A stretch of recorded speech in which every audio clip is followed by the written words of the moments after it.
My shop is failing, Manuel. Please come back. I'll pay you triple. A soul has no price. My bread is for people who value a man's work. Next, please. Mr. Manuel, I bought a brand new machine for the bakery.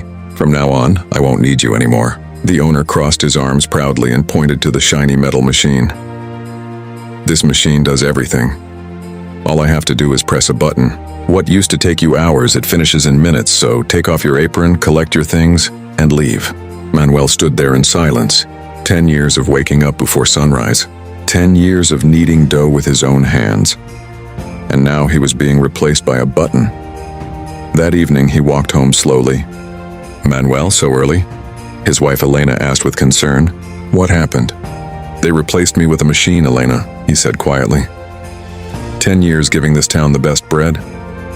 And they threw me away like garbage. The next morning, Mrs. Carmen knocked on their door. "Manuel, I went to the bakery today," she said. The bread looked like plastic, hard, tasteless. "I'm not there anymore, Mrs. Carmen." Manuel replied sadly, "I was fired for a machine." Mrs. Carmen shook her head. "I don't want machine bread. I want your bread." Manuel looked at Elena. Something sparked in his eyes. "If they don't want my hands in their bakery, this neighborhood does. I'll bake right here." "That's the spirit," Elena smiled. "We'll set up a small table outside." "And I'll help with deliveries," shouted their neighbor. The next morning, Manuel placed fresh bread on a small wooden table on the sidewalk.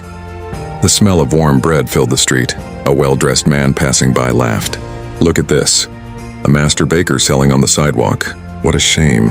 "Give me 3, he added a moment later after smelling the bread. People began gathering. "That smell is a blessing. I haven't eaten real bread in weeks." Soon there was a long line outside Manuel's little table. That night Manuel smiled proudly. "It worked," he told Elena. "Tomorrow we'll make even more. Today, I started my own business." Days later, the bakery owner came rushing toward him. "Manuel, my shop is failing," he said desperately. "People won't buy my machine bread anymore. They say yours has a soul. Please come back. I'll pay you triple." Manuel looked at the long line of customers waiting for his bread. Then he calmly replied, "A soul has no price. My bread is for people who value a man's work." He turned back to the line.